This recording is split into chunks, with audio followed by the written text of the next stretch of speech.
and quadruple the confirm the sources, make sure that all the information checks out. A lot of the stuff the Bilderbergers have planted information, make sure that this disinformation nullifies the accuracy of the reporting, which is why we never publish the first thing we hear.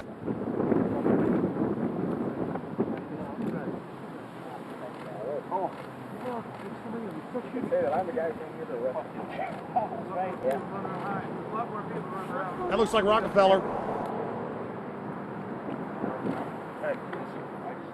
The decisions that these people take, again, they're not only decisions affect business community, they affect politics, business, environment, across the entire spectrum. And these decisions are made and taken by a very elite group of people behind closed doors this year at the Brook Street Hotel. We are not privy to these decisions. We're not allowed to know what they're talking about. But we'll definitely feel the consequences of these decisions over the next 12 months when events which apparently by accident seem to happen, in fact, have been planned right here this year at Brook Street Hotel between 8th and 11th of June. What does it do when you get 120 of the most powerful people in the world getting together to have meetings with government officials? I mean, that's amazing.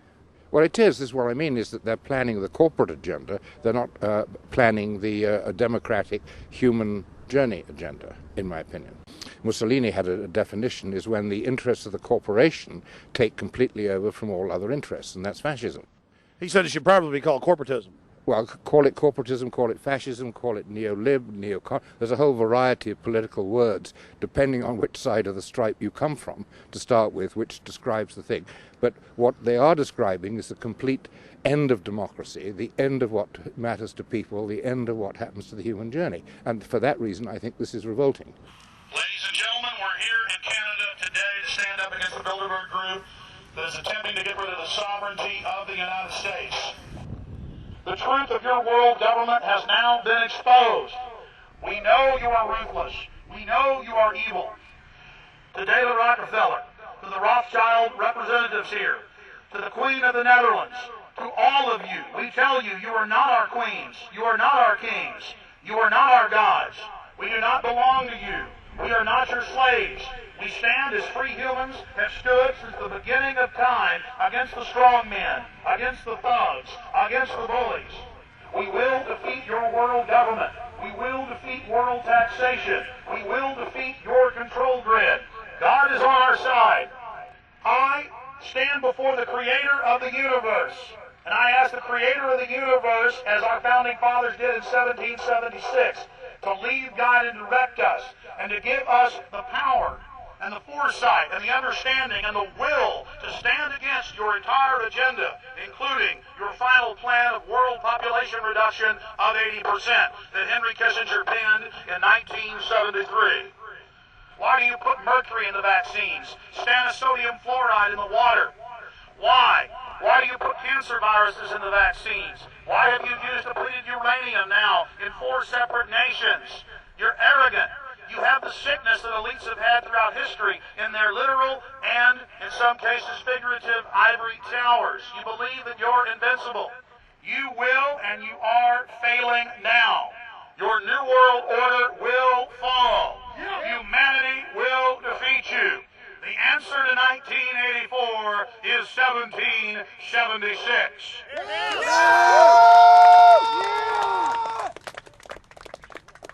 Bilderberg is an elite organization, and the way it works, the protocol of the meetings is the staff, after they're vetted out, they're told exactly how they're supposed to behave themselves, meaning that they can never address the attendees, they can never speak to them unless they're spoken to first, they can never look them in the eye. They have to approach them from the right side, the people who are right-handed, and from the left side, the people who are left-handed. They can never look them straight on. And needless to say, all the information that is being spoken during the conferences is under no circumstances allowed to come out. That's what they're told. They're threatened with not being able to find another job anywhere in the sector if they reveal any information to the press.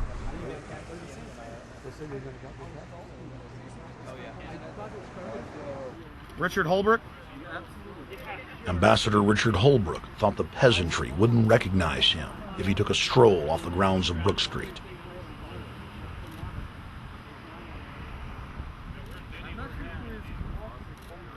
Holbrooke cackled when I told him that we were not his slaves.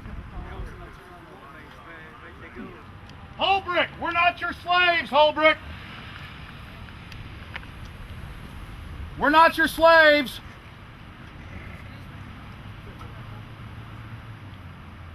Holbrook, we don't belong to you. We're not your property. Get back on the sidewalk. We're free humanity. Yeah, there he goes. Howard. They love it. They love it.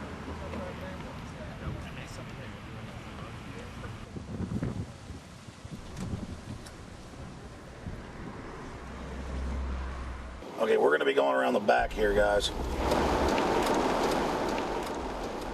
Hey guys, how you doing?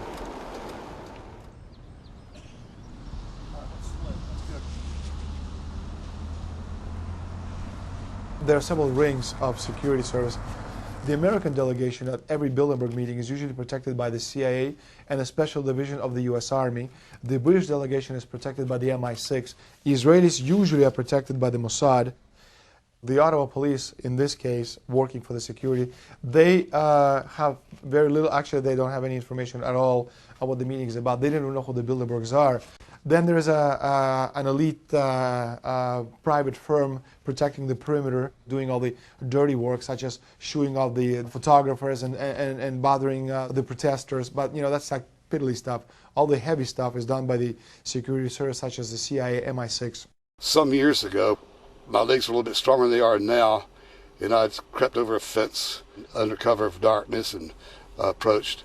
The cops started yelling and pointing at me, so I ran with speed I didn't know I still had, and some shots were fired, but they were far above my head. I mean, they were intimidating, but they were not really trying to kill me. Not when sharpshooters are fired far above, 20 feet above your head. Bilderberg was founded by David Rockefeller and the Rothschilds in Britain and Europe. They're still the main powers. Baron Evelyn D. Rothschild, a male, attended for many years. Rothschild is still represented. You'll see them on the list of participants.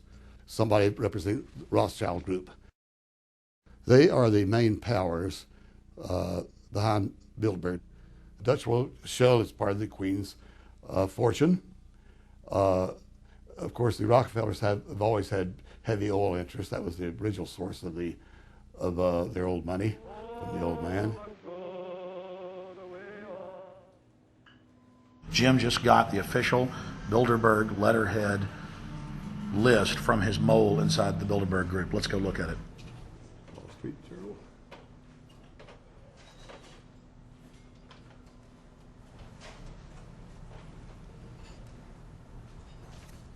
So, Jim, you got the list. Yeah. Did we identify Wolfowitz as being here because he's not on the list? No, we positively identified Wolfenson. Yeah, he's on the list. Yeah, there's Wolfenson right there, James Yep. Wolfenson. But aren't there always people who aren't listed? Yep. Over the years, we've identified like sometimes one, sometimes three people who are not on their own list who have attended. Now, I think what is very difficult for most people to understand is how such a small group of 125 men and a few women control a population base of 6 billion people. Actually, it's much easier than you think. These people work on what I call systemic methodology, meaning that you take a pie, just imagine you take an apple pie and you slice this apple pie into lots of very small pieces, and you put in front of each one of these pieces your men or women of trust. And by controlling this individual, you control an entire organization. For example, if you take Paul Wolfowitz, who runs the World Bank, through him you can control the entire organization. You don't need to control what the dishwasher or the toilet cleaner thinks or does or believes in. You just need to control what he does and what he believes in. And what he does will permeate the entire organization. And that's how you control, with very, very small power base, an entire global population of 6 billion people. Bilderberg is making great progress toward a world government. They have created a superstate in Europe called the European Union. They are intent on creating a Western Hemisphere Union called the American Union. NAFTA is to be expanded into every country in this hemisphere. As NAFTA expands, it will take on the role of the American Union. And only an educated, informed public can stop them in their tracks. We went into downtown Ottawa and talked